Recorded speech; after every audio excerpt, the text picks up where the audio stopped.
What's up, everyone? Tony from the Cold Case Project, back again.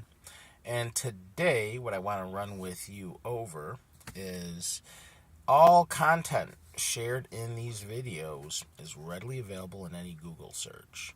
Now, with that said, I take this content, have it rewritten, and upon rewriting it, put it in these videos to spread the word on the thousands and thousands of cold cases of men and women throughout the United States that are just forgotten, and I give this platform to them so their cases and their stories can be told. Now, in addition to that, if you look down below in the description, you're going to see some brand new t-shirt and coffee cup designs I've actually gotten from a couple of my subscribers who have over the years have been giving me some awesome fan art. So with that said, I'm offering a 20% discount code down below if you check that out, and splitting proceeds with them because they are awesome. Been watching me for quite some time, and I definitely think they deserve to be rewarded for some of the work they do on top of being full-time employees also. So once again, if you have any recommendations or any suggestions, comment down below. Thank you so much for watching. Enjoy the video. Like, subscribe. I'm out. Peace.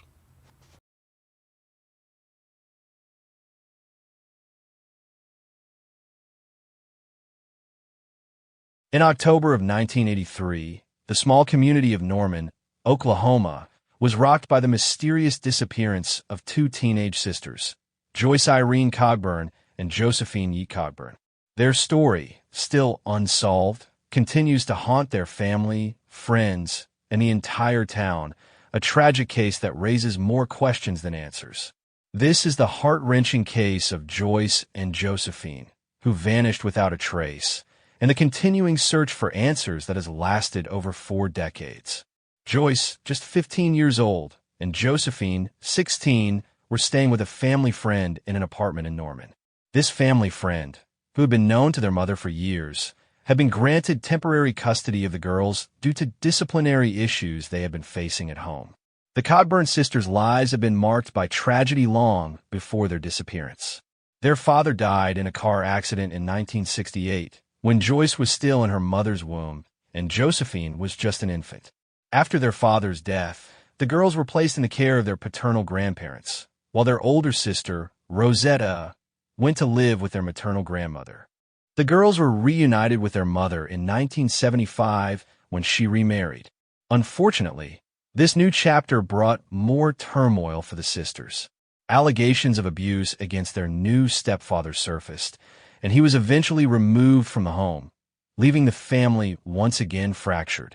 By 1983, Joyce and Josephine were struggling at home in Broken Bow, Oklahoma.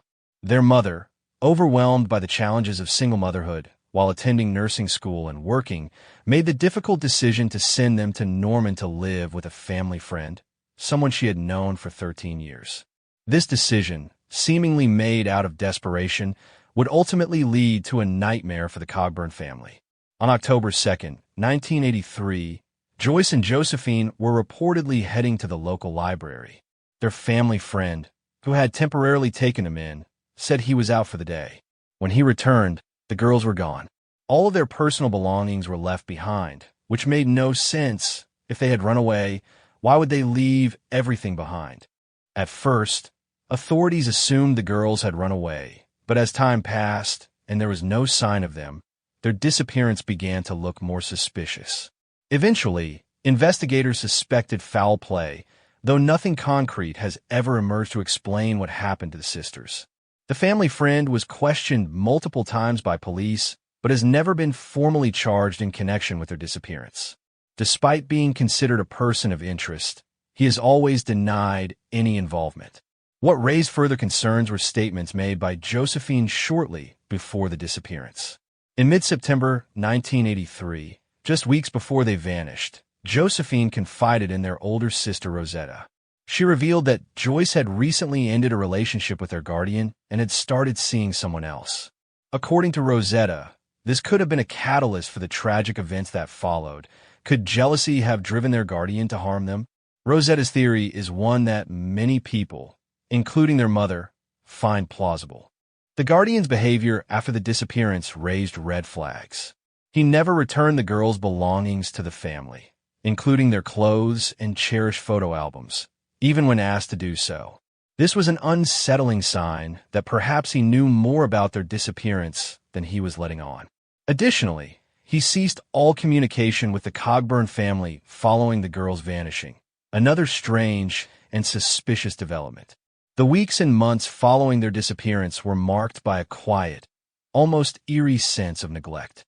Despite the disappearance of two young girls from a small town, there was no large-scale search effort or widespread media coverage. The disappearance of Joyce and Josephine became an afterthought for many, and yet their family was left in agony, desperate for answers. Even more troubling, there were reports of unconfirmed sightings of the sisters over the years, but none of these ever led to any credible information. What further deepens the mystery is that neither Joyce nor Josephine's names, birth certificates, or social security numbers have been used since 1983.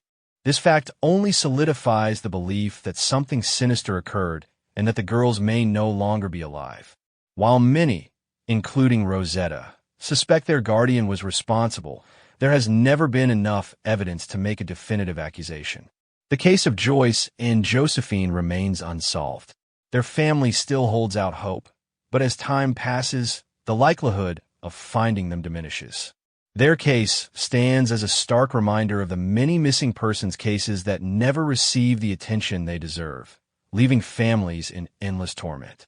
If you have any information about the disappearance of Joyce and Josephine Cogburn, no matter how small, please contact the Norman Police Department.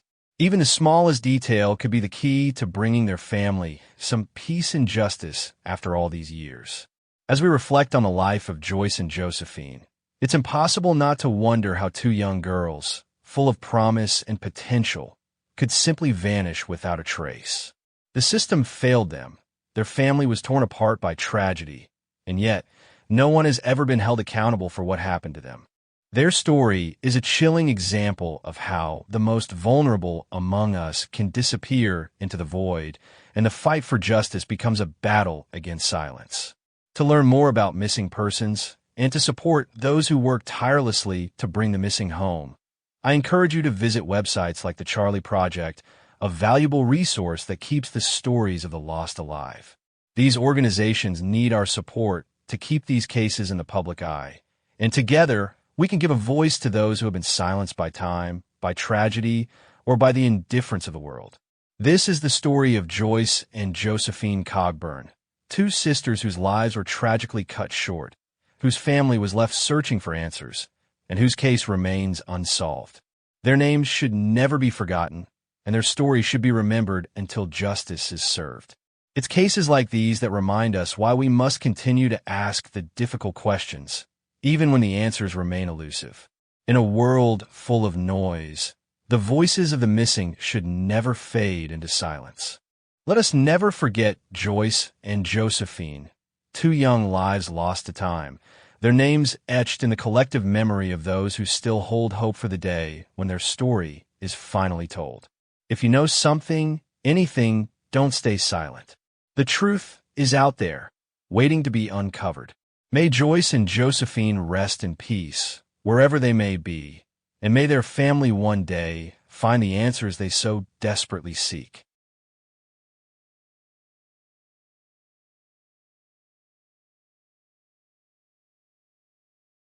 On a quiet January afternoon in 2004, a man named Stephen Adams vanished without a trace in the small town of Tahlequah, Oklahoma. A 26-year-old husband and father, Stephen wasn't the kind of man who simply walked away from his life. He had a job. He had plans. He had people who cared about him. And yet, after making a phone call from a payphone on January 9th, he was never seen or heard from again. To this day, his case remains one of the most perplexing missing person cases in Oklahoma history. Stephen Adams was described by those who knew him as reliable and friendly. He wasn't flashy or reckless. He worked in construction, made his living with his hands, and had no criminal history or known enemies.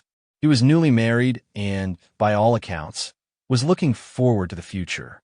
On January 9th, 2004, Stephen had a court appearance at the Cherokee County Courthouse in Tahlequah regarding a civil case. After court, he visited his parents briefly, then made his way to a payphone at a convenience store off Highway 82, just north of town. That's where the trail goes cold. It was around 1:30 p.m. when Stephen used the payphone. He called a woman named Tanya, who he had reportedly been doing remodeling work for. According to Tanya, Stephen asked for a ride to 10 Killer Lake to meet someone about a job. He told her someone was going to give him a ride to a location near Keys, Oklahoma, a rural area roughly 10 miles south of Tahlequah.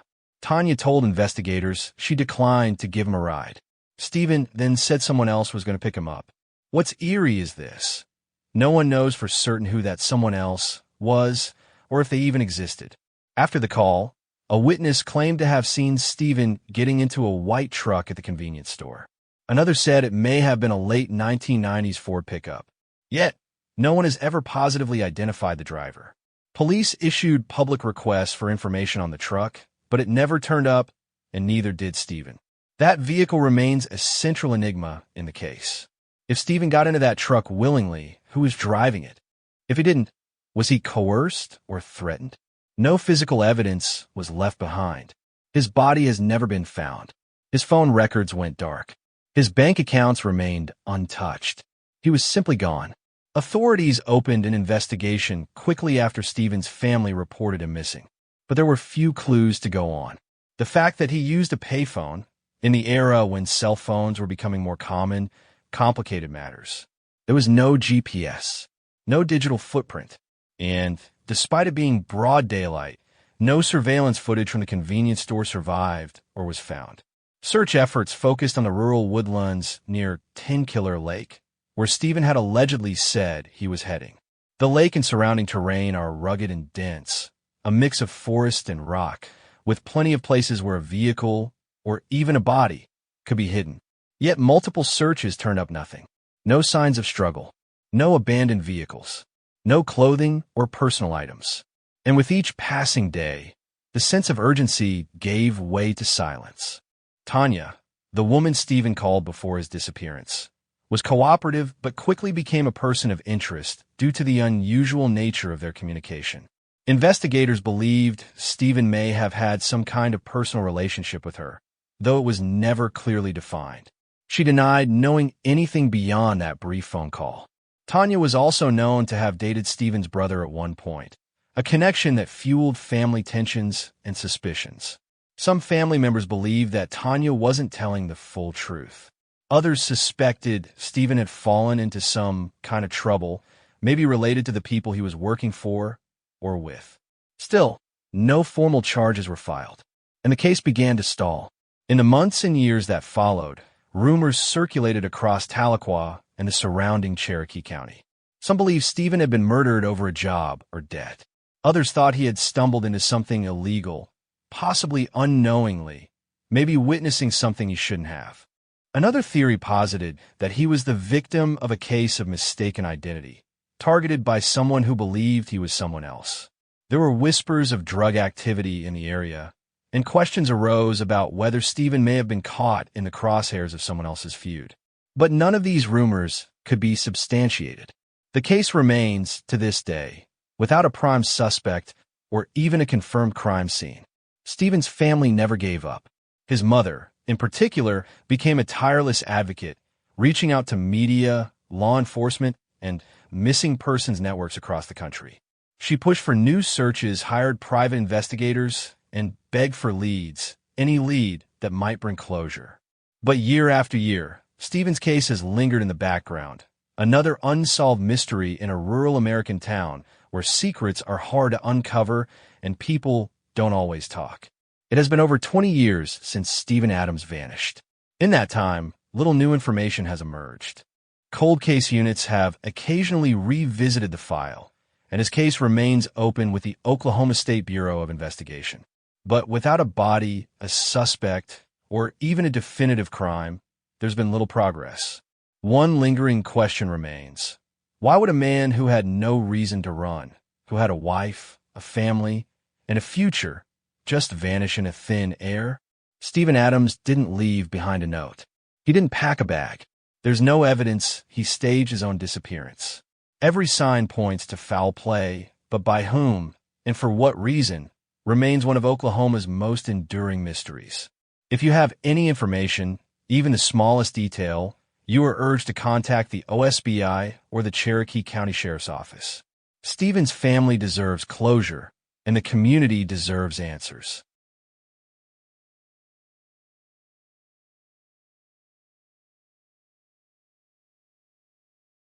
Mon'nique Daniels' case is both heartbreaking and incredibly suspicious, marked by strange behavior and lies from those closest to her. Here's an in-depth look at her case. Mon'nique was born into a difficult family situation. Her biological father had a history of abuse, which led to him being imprisoned for sex offenses. Mon'nique's mother, Candace Daniels, remarried to Chuck Daniels, a man with a military background who became a stepfather to Mon'nique and her siblings. Together, Candace and Chuck had 2 more children, bringing their household to 6 members. Mon'nique, who is often described as bright and well-liked by her peers, had dreams of becoming a doctor. However, her life was marked by strict parenting and family turmoil. Chuck and Candace ran the household like a military camp, with rigid rules and expectations. The environment was difficult, especially after Mon'nique became pregnant at the age of 15. Her parents, adhering to their strict values, forced her to undergo an abortion. Afterward, Mon'nique ran away, but after some time, she returned home, encouraged by her friends. In 1992, Mon'nique disappeared under suspicious circumstances.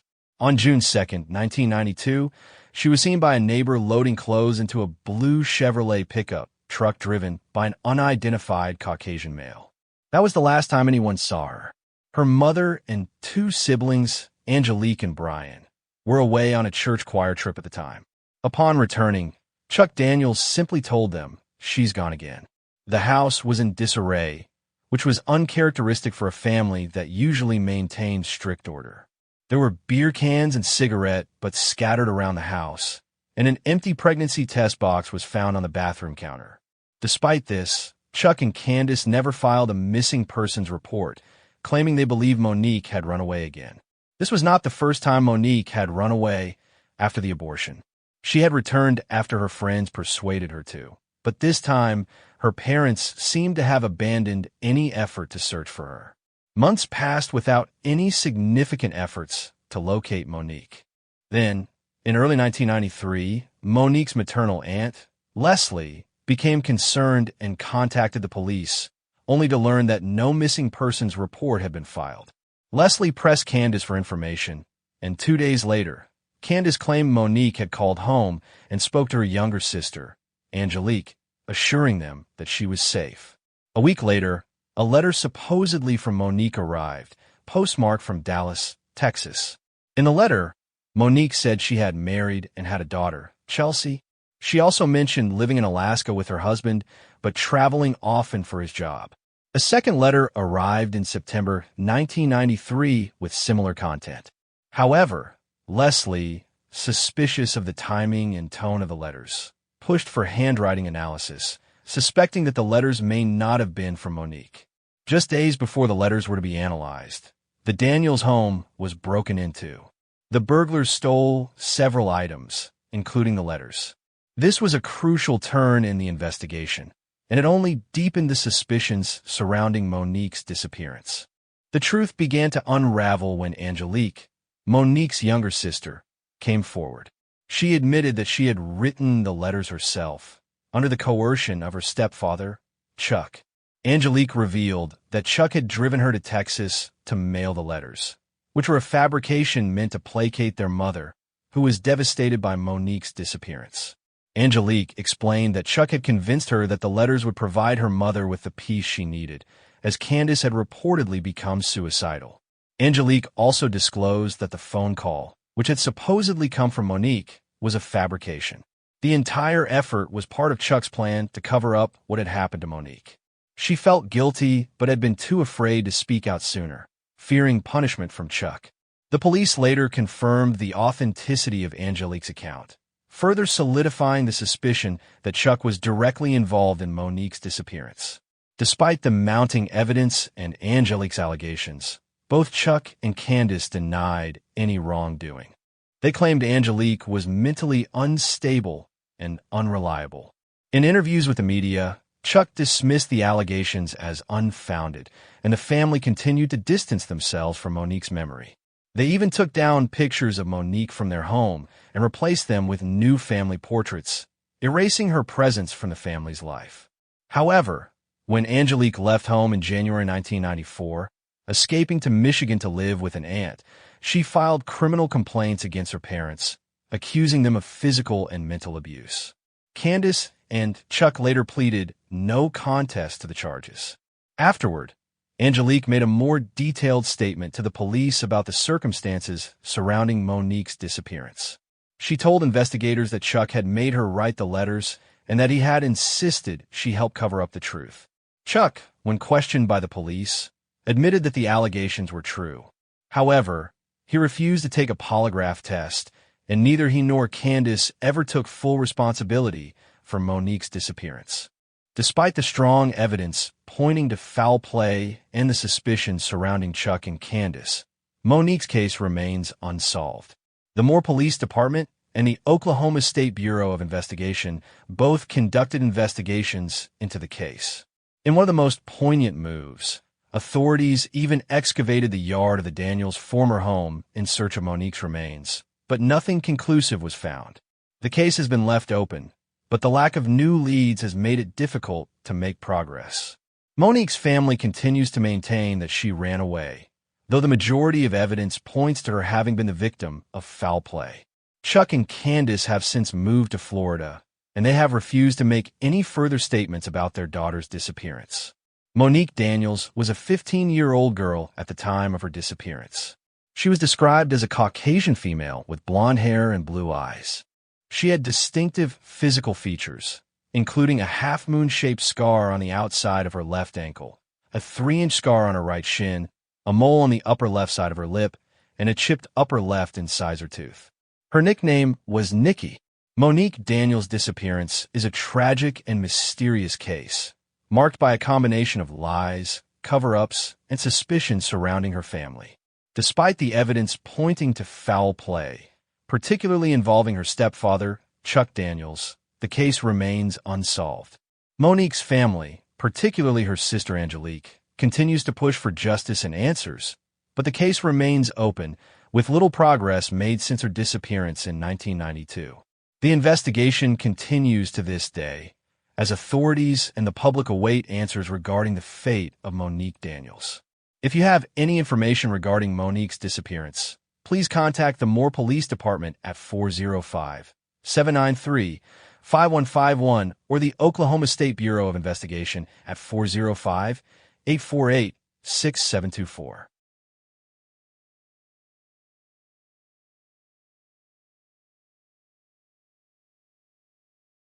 For nearly 4 decades, the tragic story of Tamara Lee Tiger remained a mystery.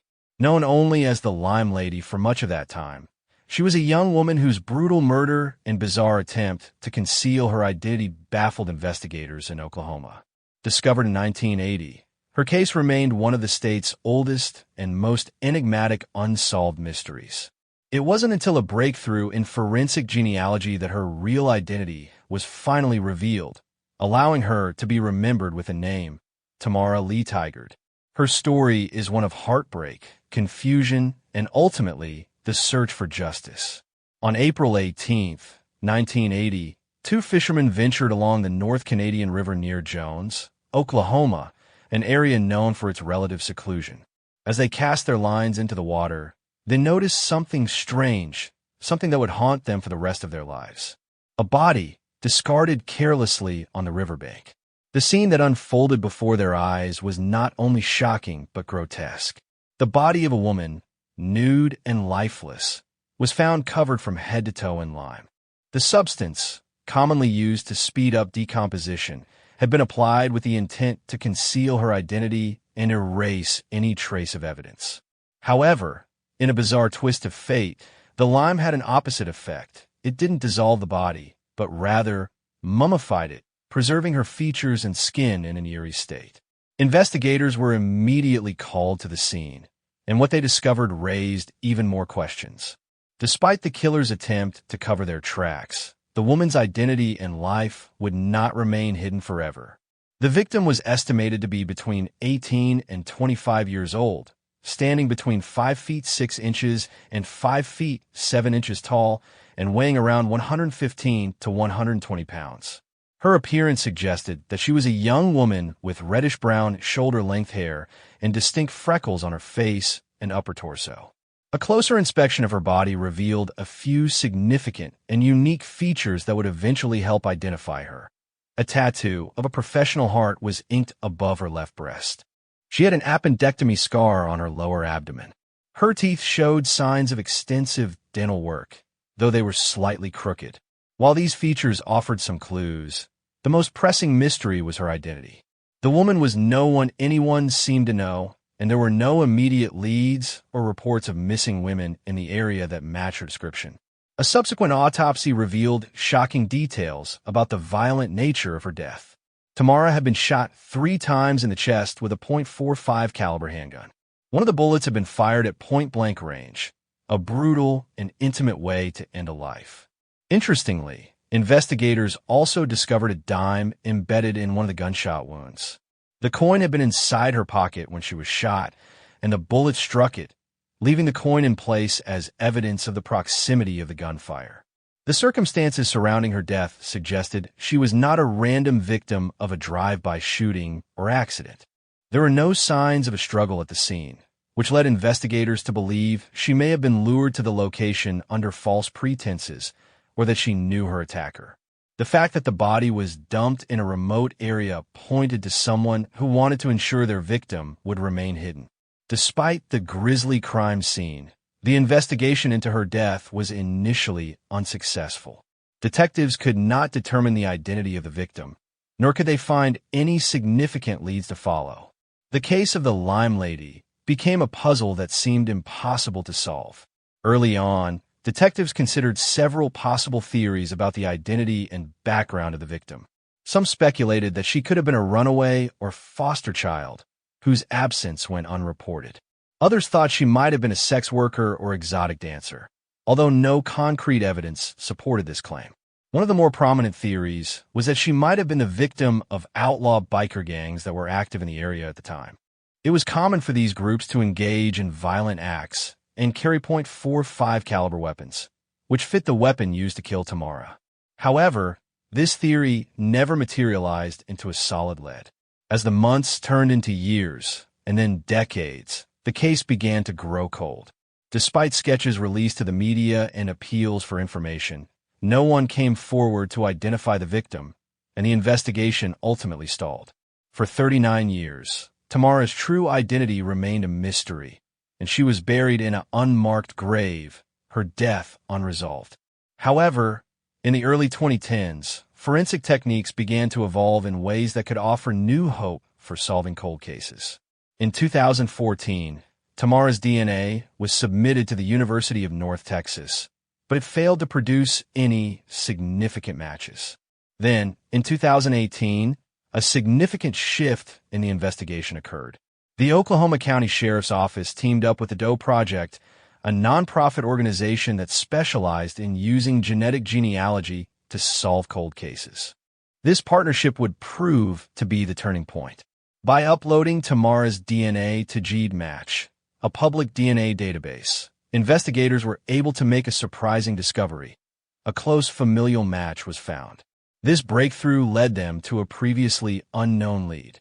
Records confirmed that the victim was, in fact, Tamara Lee Tiger, a 20-year-old U.S. Army veteran from Las Vegas, Nevada. Tamara had been last seen in March 1980, shortly before she disappeared. She had been walking near her home when she seemingly vanished without a trace. Her family, unaware of her fate, had reported her missing, but due to the time that had passed, they had long since lost hope that she would ever be found. Just as investigators were on the verge of uncovering the truth, a shocking twist emerged. A woman in Iowa had stolen Tamara's identity, using her social security number and name for years. Authorities mistakenly believed that Tamara was alive and well, living under a false identity, and as a result, the case was prematurely closed. Tamara's true fate was not known to her family, and by the time she was finally identified, it was tragically too late. All of her immediate family had passed away, with her parents dying in the 2000s and her sister succumbing to illness in 2010. They never knew what had happened to her, and her death was left to linger in the unknown for nearly 4 decades. Though Tamara had been identified, the justice she so rightly deserved had yet to be realized. In 2019, Tamara Lee Tiger was laid to rest with full military honors, finally receiving the dignity and recognition she had been denied for so long. However, her killer remained at large. Investigators have persons of interest in the case, but no arrests have been made. The brutal nature of Tamara's death, combined with the bizarre circumstances surrounding her identity, leaves many unanswered questions about her life, death, and the person responsible. As her case remains open, several questions still loom large. How did Tamara end up in Oklahoma, so far from her home in Las Vegas? Was she lured there by someone she knew, or was it a chance encounter? Was her death the result of a random act of violence, or was it something more personal? Could the theory that she was the victim of a biker gang still hold any weight, or was the killer someone entirely unrelated to this world? These questions remain unanswered, adding layers of complexity to an already tragic case.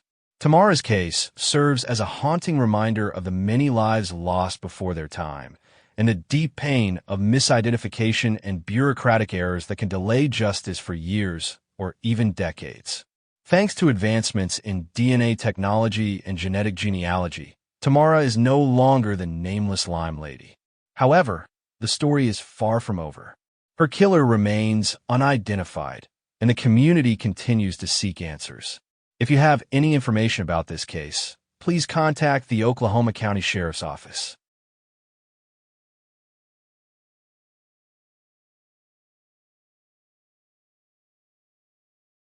On the early morning of August 22, 2014, a devastating tragedy occurred that would haunt a community for years to come.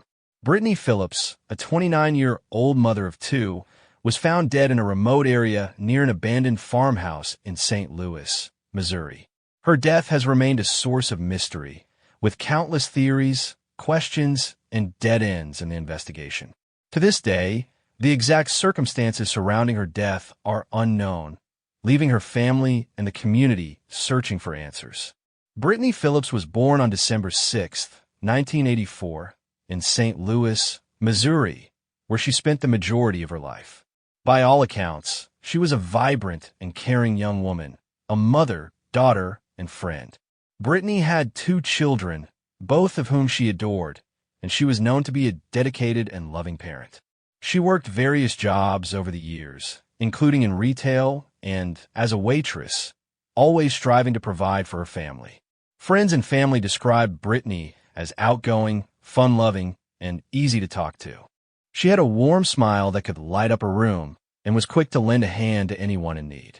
Despite the struggles she faced in life, including financial hardships and relationships that were at times rocky, Brittany's positive spirit and nurturing nature shone through. Brittany had been through a lot in her short life. She had experienced the pain of losing her father at a young age and struggled with the ups and downs of personal relationships. However, she never let these challenges define her. She worked hard to build a better life for herself and her children, always hopeful for the future. By the summer of 2014, Brittany had become a regular at a local bar called The Vault, where she would occasionally meet friends for drinks. On August 21st, she went out to the bar to unwind after a long week. Little did anyone know that this seemingly ordinary night would be the last time they would ever see Brittany alive. Brittany was last seen alive on the evening of August 21st, 2014, at around 10 p.m. at The Vault, a bar located in the heart of St. Louis. She had been out with friends and was enjoying a few drinks, as was her custom when she needed a break from her everyday responsibilities. At some point during the night, Brittany left the bar to go to another location, possibly to meet someone, but her exact plans that evening remain unclear. Witnesses reported seeing Brittany leave the bar and get into a vehicle, though the identity of the driver remains uncertain. What is known, however, is that she was not alone when she left. A friend who was with her recalls her mentioning that she had plans to meet a man, but no one knows for sure who this man was or if he had any involvement in her death. Around midnight, Brittany's phone records showed that she made a call to her mother. The conversation was brief, but Brittany assured her mother that everything was fine and that she would be home soon. That would be the last time anyone would hear from her. The next morning, August 22nd, 2014, Brittany's family grew concerned when they were unable to reach her. Calls and texts went unanswered.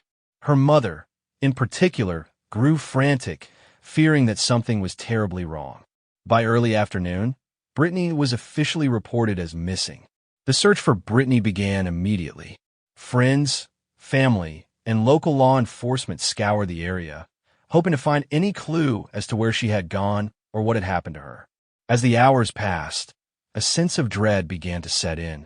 Later that afternoon, the unthinkable happened. A passerby reported seeing something unusual near an abandoned farmhouse located just outside of St. Louis. Upon investigation, law enforcement discovered the lifeless body of Brittany Phillips, lying in a ditch near the farmhouse. The location was eerily isolated, and there were no signs of struggle or trauma visible at first glance. The discovery of Brittany's body sent shockwaves through the community. How could someone who was so full of life and hope end up in such a desolate and remote area?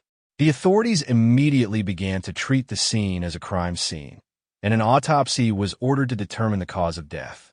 At first, investigators believed that Brittany's death could have been the result of an accident. The area where she was found was known for being a place where people would often go to party or hang out. There was a possibility that Brittany had been out drinking, perhaps getting lost or falling into a dangerous situation. However, after the autopsy was conducted, it became clear that Brittany's death was far from accidental. The official cause of death was determined to be homicide, though the exact manner of death could not be immediately determined. There were no obvious signs of blunt force trauma, and the medical examiner was unable to confirm whether Brittany had been sexually assaulted. The lack of clear physical evidence left law enforcement with very few leads to follow. As the investigation continued, detectives began to focus on the possibility that Brittany had been the victim of foul play. The circumstances surrounding her death appeared suspicious, particularly the fact that she had been found in a remote area with no clear explanation of how she had ended up there. Additionally, the discovery of Brittany's body so far from her last known location suggested that someone may have been involved in transporting her to that location. Several theories have emerged in the years since Brittany's death, though none have been proven definitively. One possibility is that Brittany had been the victim of a robbery gone wrong. She was known to carry cash with her, and there was speculation that someone may have tried to rob her after meeting her at the bar. If this were the case, it is unclear why the perpetrator would have killed Brittany instead of simply taking her money and leaving her alive. Another theory revolves around a potential love triangle or a jealous ex-partner. Some investigators and observers believe that Brittany may have been involved with someone who became violent when she attempted to end the relationship. However, there is no solid evidence to support this theory, and those who knew Brittany insist that she was not involved in any tumultuous relationships at the time. The idea of a random act of violence has also been considered. It's possible that Brittany was targeted by someone she did not know, perhaps someone with ill intentions who was looking for an easy victim. The fact that she was found alone and in a secluded area supports this possibility, though no one has been able to connect a specific suspect to the crime. To date, no one has been charged in Brittany's death. Investigators have followed many leads, but they have all led to dead ends. There is no clear suspect, and the circumstances of Brittany's death remain shrouded in mystery. Brittany's death has left a lasting impact on her family, particularly her two young children, who were left without a mother. Brittany's mother, who had spoken to her daughter just hours before her death, was devastated by the loss. Brittany's family continues to search for answers, clinging to the hope that justice will one day be served. The case has also left the St. Louis community shaken. Brittany was a beloved figure, known for her kindness and infectious personality. Her death has left many wondering how such a tragic event could occur in their own community. The unanswered questions and the absence of closure have left a sense of unease among those who knew her and those who continue to follow the case. As of April 2025, the death of Brittany Phillips remains unsolved. The case continues to be open, with law enforcement still following up on tips and leads as they come in. Brittany's family remains committed to finding out what happened to her and who is responsible for her death. They have worked tirelessly to raise awareness about the case, hoping that one day someone will come forward with information that will lead to justice. In the years since Brittany's death, her family has continued to advocate for her and to keep her memory alive. They have established social media pages and online petitions to keep the case in the public eye and to encourage anyone with information to come forward. Brittany's mother, in particular, has been vocal in her desire for justice, vowing to never stop searching for answers. The unsolved death of Brittany Phillips is a heartbreaking reminder of how a life full of promise and potential can be cut short in the blink of an eye. As her family and the community continue to seek answers, they are left with a painful and unsettling truth: that the person responsible for Brittany's death is still out there,